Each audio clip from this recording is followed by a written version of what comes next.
నమస్తే welcome to Riya news. Raghurama కృష్ణంరాజుని custodial torture కేసులో అప్పటి సిఐడి చీఫ్ గా ఉన్నటువంటి సంజయ్ ఆరోపణలు ఎదుర్కొన్న విషయం మనకు తెలిసిందే. ఈ నిందలను ఆయన తప్పించుకునేందుకు గాను రకరకాల ప్రయత్నాలు చేశారు, కులం కార్డు తీశారు, ఎప్పుడో పోయినటువంటి కేసును మళ్ళీ ఎలా రీఓపెన్ చేస్తారు అని చెప్పడం కావచ్చు. ఇలా రకరకాల ప్రయత్నాలు అయితే ఆయన చేయడం జరిగింది. మరి ఎట్టకేలకైతే ఇప్పుడు ఆయనకు నోటీసులు వచ్చినట్టు తెలుస్తోంది. డిసెంబర్ 4వ తారీఖున విచారణకు హాజరు కావాలి అంటున్నారు. మరి ఈసారి ఆయన విచారణకు హాజరయ్యే అవకాశం ఉంటుందా?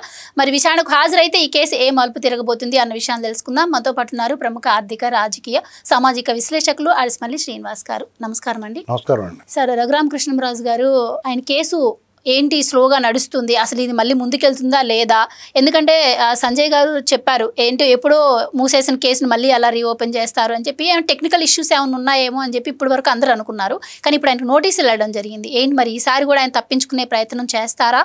విచారణకు హాజరవుతారా? ఒకవేళ హాజరైతే ఏంటి? ఇప్పుడు ఆ కేసు మూసేయడం ఏమి ఉండదండి. అందులో తులసిబాబుని అరెస్ట్ చేశారు, బెయిల్ మీద వచ్చాడు. ఇంకొక అతను సునీల్ నాయక్ అన్న అతను బీహార్లో అక్కడ ఉన్నాడు, పాట్నాలో. అతను అక్కడ హైకోర్టు నుంచి రక్షణ తీసుకున్నాడు. ఇప్పుడు దాన్ని కూడా బ్రేక్ చేస్తున్నారు. దానికి సంబంధించి అరెస్టులు కొంతమందిని విఆర్లో పంపించారు, కొంతమంది సస్పెండ్ చేశారు, కానిస్టేబుల్ అటు వాళ్ళు. ఇవన్నీ జరిగినాయి. అయితే అక్కడ ప్రభావత్ అని ఆవిడ హాస్పిటల్ సూపరింటెండెంట్ సుప్రీంకోర్టులో ఆవిడ అరెస్ట్కి వెంటనే అరెస్ట్ చేయకుండా సిఐడి వాళ్ళు ఆవిడకి సుప్రీంకోర్టులో రిలీఫ్ వచ్చేదాకా ఆగి అప్పుడు అరెస్ట్ వెళ్తే ఆవిడ సుప్రీంకోర్టులో రిలీఫ్ తెచ్చుకుంది. దీని వెనకేదో మతల భేదం ఉందని అనుకుంటారు అందరూ. ఒకరికొకరు సాయం చేసుకుంటున్నారు అధికారులని, ఏదో గుసగుసలు ఉన్నాయి. అయితే ఏం మాట్లాడినా అన్యాయం అయిపోయిన వ్యక్తి సామాన్యుడు ఏం కాదు. ఇవాళ డిప్యూటీ స్పీకర్, నాకు అన్యాయం జరిగింది, ముజే ఇన్సాఫ్ చాహియే అని అడుగుతున్నాడు ఆయన. హిందీలో కూడా అడుగుతున్నాడు, అందరికీ అర్థం అవ్వాలని. ఇలా అంటే తెలుగులో మాట్లాడితే కొంతమందికి అర్థం అవుతుంది, తెలుగు ఇంగ్లీష్ కూడా మాట్లాడితే ఇంకొంతమందికి, హిందీలో కూడా మాట్లాడితే దేశం అంతా అర్థం అవుతుందని ఆయన ఉద్దేశం అయి ఉండొచ్చు. ఇంకోటి ఏంటంటే ఆయన ఏం చేశారు, ఆయన ఎలా అనుభవించాడు చిత్రవద అనేటువంటిది అనేక సార్లు ఆయన నోటితో చెప్పాడు, మళ్ళా అటోళ్ళని చెప్పాం, ప్రజలందరికీ తెలుసు. మళ్ళా ఇంకొకసారి చెప్తున్నాడు ఆయన. వాళ్ళైనా పుట్టినరోజు నాడు వాళ్ళు అక్రమంగా తెలంగాణ ప్రభుత్వం కూడా సహకరించింది. కరోనా టైం ఓ రకంగానే, అప్పుడు కరోనా ఆంక్షలు కూడా ఉన్నాయి. ఇష్టమైనట్టు వచ్చి పట్టుకు వెళ్ళిపోవడానికి లేదు. అప్పుడు 21లో రెండోసారి కరోనా వచ్చింది చూసారా, ఆ టైం ఏప్రిల్లోనూ కరోనా తీవ్రంగా వచ్చింది. అప్పుడు మళ్ళీ సెకండ్ వేవ్ ఆ టైంలో ఈయన లిఫ్ట్ చేశారు. చాలా రాంగ్ హ్యాండ్లింగ్ చేశారు. ఆయన లిఫ్ట్ చేసినప్పుడు తీసుకెళ్ళి కొట్టి చిత్రవద చేసి ఆయన జైల్లో కూడా చంపేస్తానికి చూశారు. దీని వెనకాలప్పుడు సునీల్ కుమార్ గారు ఉన్నాడు, సునీల్ నాయక్ ఉన్నాడు, విజయపాల్ ఉన్నాడు, ఇంకా సిఏలు, ఎస్ఐలు ఇలాంటి వాళ్ళు అందరూ ఉన్నారు. ఇవన్నీ ఉన్నప్పుడు అసలు ఏం జరిగింది? అది రఘురామ కృష్ణరాజు గారి మాటల్లో ఇక్కడి నుంచి ఆయన పికప్ చేసిన తర్వాత ప్రకాశం బ్యారేజ్ దగ్గర ఆగారు వీళ్ళంతా అండి. ప్రకాశం బ్యారేజ్ దగ్గర ఆగి ఎక్కడ తీసుకెళ్ళాలో ఏంటనేటువంటి దాంట్లో ఒక ముఖ్యమైన వ్యక్తి దగ్గర నుంచి ఫోను నా దగ్గర తీసుకురండి అన్నాడు. అలా తీసుకురావడం కుదరదండి అన్నారు వీళ్ళు. అది తేడా వస్తుంది అన్నారు. అంటే నేనే వస్తానైతే అన్నాడు. అది కుదరదు, బొమ్మ తేడా వచ్చేస్తుంది, ఇబ్బంది వచ్చేస్తుంది అని చెప్పి. అయితే మరి ఏంటి అంటే నేను స్వయంగా కొట్టాలి అని అతని కోరిక. అప్పుడు వీళ్ళు ఏం చెప్పారంటే మేము కొట్టి మీకు చూపిస్తామన్నారు. ఇందుకే ఎవరతను ఎవరై ఉంటారంటారు? రఘురామ కృష్ణరాజు గారి మీద ఎవరి మీద ఉంటుంది కోపం వాళ్ళకి ఏమంటే. అప్పుడు ఆయన ఎవరు బెయిల్ రద్దు చేయమని పిటిషన్ వేసాడు, వాళ్ళు తీసుకొచ్చి కొడదామని చూశారు, కొట్టి చూపించారు, దారుణంగా హింసించారు. ఆయన బైపాస్ సర్జరీ చేయించుకున్న మనిషి, ఆయన ఫినిష్ చేయాలని అనుకున్నారు, ఫినిష్ చేయమన్నాడు ఆయన. అది కొట్టి కొట్టి కొట్టి చిత్రహింసలు పాలు చేసి చంపేమని అతను ఆయనకి పెట్టి కేకలకి చాలా దూరం వినిపిస్తున్నాయి అని చెప్పి ఇంకొక ఆఫీసర్ వచ్చి చాలా దూరం వినిపిస్తున్నాయా బాబు, కొంచెం అరవకుండా కొట్టండి అని చెప్పాడంట. అది రాత్రి చెప్పాడు ఆయన వాళ్ళని. ఆయన చెప్పాడు, రాజుగారు చెప్పాడు రాత్రి, మీతో పంచుకున్నాను. ఇంకో టీవీలో చెప్పాడు డైరెక్ట్గా, టీవీ డిబేట్లో. ఇదంతా జరిగిన తర్వాత ఈయనకి హాస్పిటల్కి ఏం చెప్పారు, అప్పుడు ఒక ఆఫీసర్ గారు సూపరింటెండెంట్కి లెటర్ రాశాడు, ఒక హార్ట్ పేషెంట్ అదే కార్డియాలజిస్ట్ని రెడీగా చేసి పెట్టండి, ఒక హార్ట్ పేషెంట్ రావచ్చు మీ దగ్గరికి అంటే. ఈయన చచ్చిపోవడం కన్నా కొట్టి చంపేస్తే ఆ హాస్పిటల్, గవర్నమెంట్ హాస్పిటల్ సూపరింటెండెంట్ దగ్గర తీసుకెళ్తే ఇక్కడ వచ్చినోడికి బతికే ఉన్నారో చాలా ట్రై చేసాం గట్టిగానే, చచ్చిపోయినోడికి ఆయన్ని పెట్టేసి 2 రోజులు తీవ్రంగా ఉంది అది ఇది అని చెప్పేసి 3వ రోజు తీసేసి చచ్చిపోవడం చెప్తారన్నమాట. ఇలాంటి సినిమాల్లో ప్లానింగ్ అంతా చేశారు. అయితే ఆయన వీళ్ళు ఏం చేసినా బతికేసాడు. కోర్టు తీసుకెళ్లాల్సి వచ్చింది. కోర్టులో ఈయన ఏమీ మొహమాట పడకుండా జడ్జి గారు అడిగితే నన్ను చెత్తగొట్టేయారు బాబు అని చెప్పాడు. జడ్జి గారు కూడా చాలా మంచి ఆవిడ. కొంతమంది ఇలా చూసుకుని టపాలమని రిమాండ్ వేస్తారు, అలా చేయకుండా హాస్పిటల్ తీసుకెళ్ళి పరీక్షలు చేయించమన్నారు. 2 ప్రభుత్వ ప్రైవేట్ 2 హాస్పిటల్. వాళ్ళు ప్రైవేట్ హాస్పిటల్ తీసుకెళ్లకుండా ప్రభుత్వ హాస్పిటల్, ఒకవేళ ప్రైవేట్ హాస్పిటల్ తీసుకెళ్ళినా కానీ మెడమకి ఎత్తటి చెప్తారు నేను చెప్పినట్టు రాయన్ని. ఆ ప్రభావత్ అన్న ఆవిడ ఎంత మహాపాపి అంటే, ఈయనకి ఏమీ లేదు, కాలు గది ఏదో సొరియాసిస్ గట్ట ఉంది అన్నీ ఇలాంటివన్నీ రాసింది ఆవిడ. కాలు మచ్చలు పడిపోయి కారుకు వైర్ చుట్టేశారంట. రక్త ప్రసరణ అయిపోయి అటు రకరకాల ప్లాన్ చేశారు. ఇలాంటివి ఏం చెప్తే మనం టీవీలు చూస్తున్న వాళ్ళందరికీ ఎర్రెక్కిపోతూ ఉండేది, ఉత్కంఠ, టెన్షన్లో చచ్చిపోయారు జనమందరం. ఈయన చంపేస్తున్నారు ఈయనని. అక్కడి నుంచి జైలు తీసుకెళ్తే ఆ జైల్లో ఒకరిని పురమాయించారు. ఒక అతనికి ముందే చెక్ బౌన్స్ కేసు పెట్టి కడప నుంచి తీసుకొచ్చి అక్కడ పెట్టారు. ఆయన ముస్లిం ఆయన్ని. అతను జగన్మోహన్ రెడ్డి ఫ్యాన్ అన్నమాట. అతను ఎంచుకుని అక్కడ పెట్టారు. అతనికి ఈయనంటే కూడా ఇష్టం. సార్ మిమ్మల్ని చంపేస్తాను నన్ను పెట్టారండి బాబు అని చెప్పి, మీరు జాతకం ఉండండి బాబు అని. మీకు ఎవరన్నా నీళ్లు గట్ట పట్టుకొచ్చి మీకు సాయం చేయడానికి వచ్చినా ఎవరిని స్వీకరించకుండా, ఎవడొచ్చినా మీకు డేంజర్ అని చెప్పాడు. లక్కీగా సుప్రీంకోర్టు ఈ లోపల ఆర్డర్ తెచ్చుకుని ఈయన్ని మిలిటరీ హాస్పిటల్కి రిఫర్ చేసింది. ఇంకా అక్కడ ఉండే అవసరం రాలేదు, ఉంటే చంపేద్దరు. మిలిటరీ హాస్పిటల్కి వెళ్ళటానికి మా వెహికల్లో తీసుకెళ్తా ఉన్నారు వాళ్ళు, ఓ డొక్కు టగ్లర్లోనే. దారిలో యాక్సిడెంట్ అయిపోయింది అంటానికి వీళ్ళందరూ దూకేస్తారన్నమాట ఈ కార్లో ఇచ్చేసి. చాలా చేశారు. సినిమాల్లో కూడా చూడరు మీరు. ఇది కుదరదంటే కుదరదని ఈయన కారులో ఆ సెక్యూరిటీ సిబ్బంది సిపిఆర్ఎఫ్ వాళ్ళు ఉన్నారు కదా, ఆయన కనుక వాళ్ళు డెఫినెట్గా మేము కూడా ఉంటాం అని గట్టిగా మాట్లాడారు. అందులో ఒకరిని సస్పెండ్ చేశారు. రాజుగారిని అరెస్ట్ చేసినప్పుడు ఆయనకి రక్షణగా నిలబడ్డ వాళ్ళ మీద ఒకరిని సస్పెండ్ చేయించారు. సస్పెండ్ చేస్తే మరి ఎంపీకి అతని డ్యూటీ అతను చేస్తే సస్పెండ్ చేశారు కదా. ఆ సస్పెండ్ చేసినందుకు ఈయన ప్రివిలేజ్ కమిటీకి పెట్టాడు. స్పీకర్ కంప్లైంట్ ఇచ్చాడు. ఆ డిఏజీకి నోటీస్ పంపించారు. తర్వాత వాళ్ళు జగన్ కొట్టుకున్నారు. తర్వాత ఎవడో ఒకటిగా చెప్పించారు రాజుగారికి కంప్లైంట్ విత్డ్రా చేసుకోమని. చాలా ఉంది దీని వెనకాల కథ ఏంటంటే, ఇక్కడికి వచ్చేటప్పటికి వీళ్ళు ఇలా వ్యవహరించారు. మిలిటరీ హాస్పిటల్కి ధర్మారెడ్డి వెళ్ళి కరకరకరకమని చెవులు కొరికేయడం ఒక ఉంది వీళ్ళ తాలూకు మనిషి. వాడు ఏం చేయడంటే నేను ఎప్పుడు డిశ్చార్జ్ చేస్తానని చెప్తాను అన్నాడు. ఈయన అలా కాదని చెప్పేసి నేను ఎక్కడే ఉంటానండి, వెళ్ళను ఎక్కడే ఉంటానని చెప్పి టపాలో వాళ్ళు చెప్పకుండా ఇంటికి వెళ్తున్నానని చెప్పి ఒక ఎస్ఐ చెప్పాడు ఈయనకి, సార్ వీళ్ళు వెళ్ళిపోయారు అనుకోకుండా బయట ఉన్నారు, వీళ్ళు ఏడు శనకాయలు తింటా కూర్చున్నారు, మిమ్మల్ని పట్టుకుపోతారు బయటకు వచ్చిన వెంటనే అని చెప్పి బయటే వాడు చెప్పాడు. అభిమానం ఉంటుంది కదా, ఆ ప్రభుత్వ వ్యవహారాల మీద ఇబ్బంది ఉండి వాళ్ళు చెప్తారు.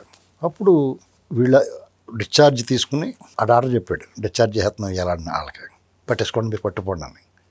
మిలిటరీ హాస్పిటల్ కూడా ఆయన చెప్పాడు. అలాగే వీళ్ళు ఏం చేశారంటే ఇంటికి వెళ్ళిపోతున్నారు పలానా టైంకి అని చెప్పారు. వాళ్ళు అంటే ఇక్కడ సెట్లో ఇంటికాడ కాపలా కాసి వచ్చేస్తున్నారని చెప్పేసి రెడీ అయిపోయారు. రయ్యమని ఇలా బేగంపేట వెళ్ళిపోయి స్పెషల్ ఫ్లైట్లు ఢిల్లీ వెళ్ళిపోయాడు. వాళ్ళ ఇంటెలిజెన్స్ అక్కడ ఫెయిల్ అయింది. బేగంపేటకు ఫ్లైట్లు మాట్లాడుకున్నాడు ఈయన తెలిసిన ఫ్రెండ్ ఒక స్పెషల్ ఫ్లైట్ ఇచ్చే ఢిల్లీ వెళ్ళిపోవడానికి ప్లాన్ చేసుకున్నదే హైడ్ చేసి జాగ్రత్తగానే వాళ్ళు వెళ్తే రాజీవ్ గాంధీ ఇంటర్నేషనల్ ఎయిర్పోర్ట్కి వెళ్తాడు, లేకపోతే ఇంటికి వెళ్తాడని అనుకున్నారు. కానీ ఇలా బేగంపేట వెళ్ళి బేగంపేట నుంచి ఫ్లైట్ ఎక్కేసి వెళ్ళిపోయాడు. ఇది ఎలా ఉందో నీకు cinema thrilling, Kerala crime thriller లేదు, ఇది సినిమాగా కూడా వస్తుంది. ఇందులో కొంత వరకు నేను రాశాను కొన్ని సీన్లు. ఇది ఆల్రెడీ వస్తుంది సినిమా త్వరలో. ఏంటంటే ప్రజలకు ఏం జరిగిందో చెప్పాలా. అంటే ఇప్పుడు జగన్మోహన్ రెడ్డి సంబంధిత అధికారులపైన ఇప్పటి వరకు జగన్మోహన్ రెడ్డిని కానీ అతని తరపున పనిచేసిన అధికారులు కానీ మనం తిట్టొద్దు. ఏం జరిగిందో ప్రజలకు చెప్పాలంతే. నేను నిర్ణయించుకున్నాను. మొన్న అనవసరంగా ఒక వివాదం వచ్చింది, ఆ వివాదాలు కూడా అవసరం లేదు. నేను ప్రతిరోజు ఒక సీరియల్ లాగా వాళ్ళు చేసిన అరాచకాలు దుర్మార్గాల మీద డాక్టర్ సుధాకర్ మీద కూడా నా చెప్తాను. అనుక్షణం క్షణం ఏం జరిగిందో చెప్తాను. ప్రతి విషయం తోట చంద్రని ఏం చేశారు, ప్రతి అంశాన్ని టచ్ చేసి చెప్తాం. ఇప్పుడు నేను మీకు చెప్పాను, ఎలా చెప్పాను ఇది. అలాగే రాజుగారు అక్కడి నుంచి ఢిల్లీ వెళ్ళాడు. ఇక్కడ వీళ్ళు తర్వాత మళ్ళీ వదిలేదు, తర్వాత మళ్ళీ ఇంటికి పంపించారు రిక్కీకి. ఇప్పుడు ఢిల్లీ వెళ్ళిపోయాడు కదా. ఢిల్లీ వెళ్ళిపోయిన తర్వాత మళ్ళీ కొన్నాళ్ళకి మళ్ళీ వచ్చాడు. వచ్చిన తర్వాత ఈ ఇంటికాడ రిక్కీ నిర్వహించారు.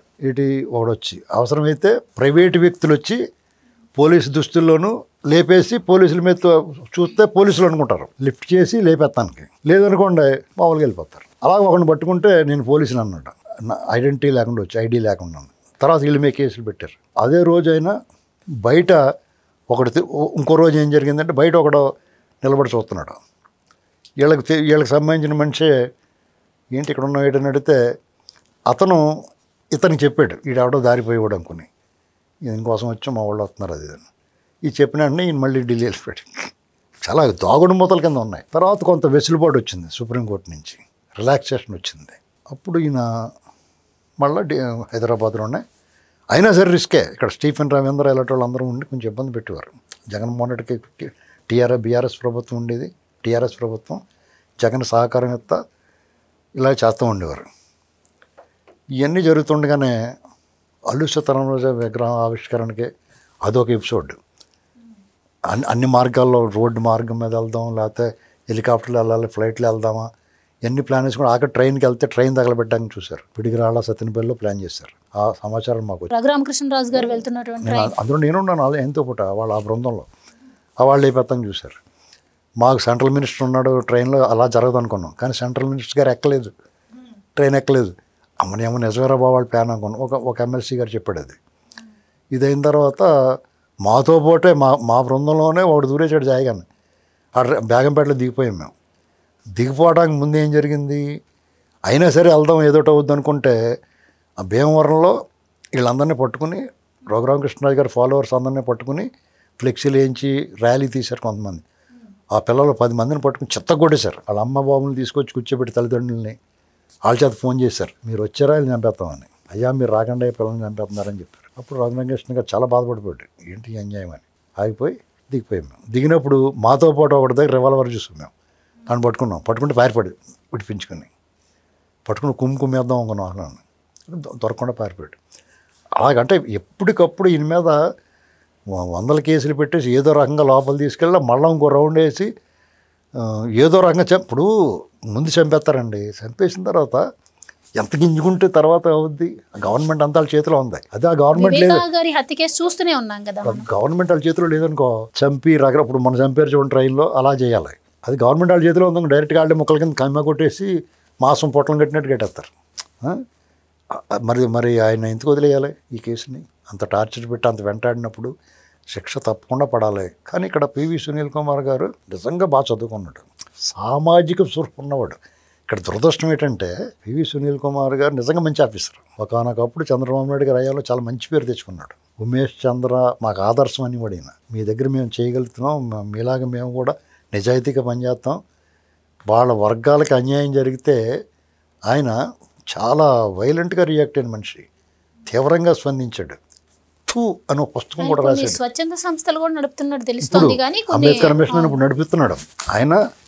థూ అని ఒక పుస్తకం రాశాడు. ఇప్పుడు మీకు అక్కడ చుండూరులో మాలల మీద దళితుల మీద దాడి జరిగింది, భయంకరమైన దాడి, చాలా దారుణం. నరికేసి కాలంలో పడేసి ఆ పోస్ట్ మార్టం చేసే డాక్టర్ కూడా చనిపోయాడు సూసైడ్ చేసుకుని. ఇంత దారుణంగా చంపుతారా అని. ఇలాంటి అసలు మనం తట్టుకోలేని విషయం అనమాట. వాళ్ళందరూ నరసింహారెడ్డి గారిని ఒక న్యాయమూర్తి వీళ్ళందరూ నిర్దోషులను వదిలేసాడు ఒక 7-8 ఏళ్ళ తర్వాత. అది చూసి థూ అని ఒక పుస్తకం రాశాడు. ఇలాగ ఆయనకి సామాజిక చైతన్యం, సామాజిక స్పృహ ఉంది. ఆ సమాజం కోసం ఉద్ధరించే కార్యక్రమం ఇప్పుడు కూడా అంబేద్కర్ మిషన్ అని పెట్టాడు. కానీ ఆయన పొరపాటు ఏంటంటే సాంగత్యం. నువ్వు ఎవరితో సాంగత్యం చేసావు? జగన్మోహన్ రెడ్డి లాంటి నువ్వు ఇంత మంచివాడు, సమాజం కోసం పనిచేసేవాడు, ప్రజల బాధల్లో షేర్ చేసుకునేవాడు, నీ జాతిని మేల్కొల్పడానికి ప్రయత్నం చేసేవాడు, ఇంత మంచి అభిప్రాయాలు, మంచి లక్షణాలు ఉండి నువ్వు ఎవరికి పనిచేసావు? జగన్మోహన్ రెడ్డి లాంటి అరాచకవాదికి, అవినీతిపరుడికి, అక్రమార్కుడికి అతను సాంగత్యం చేసావు. వాళ్ళ నాన్నకని. వాళ్ళ వల్ల ఆఫీసర్లు జైల్లో పోయారు కదా. అంతకుముందు ఎప్పుడన్నా ఉందా ఇది? వీళ్ళు ఏం చేయాలని ఆఫీసరు, నేను అవసరమైతే నేను ఇంట్లో కూర్చుంటాను కానీ నీకు నిలటోడితో పని చేయని చెప్పాలి. అతను రఘురామకృష్ణరాజు గారికి, పివి సునీల్ కుమార్కి కక్ష కార్యక్రమాలు ఉంటాయి. యాక్చువల్గా వాళ్ళతో ఫ్రెండ్స్ కూడా రకంగా పరిచయస్తులే. థ్యాంక్ యూ సో మచ్ అండి. Please subscribe to Leo news for more videos.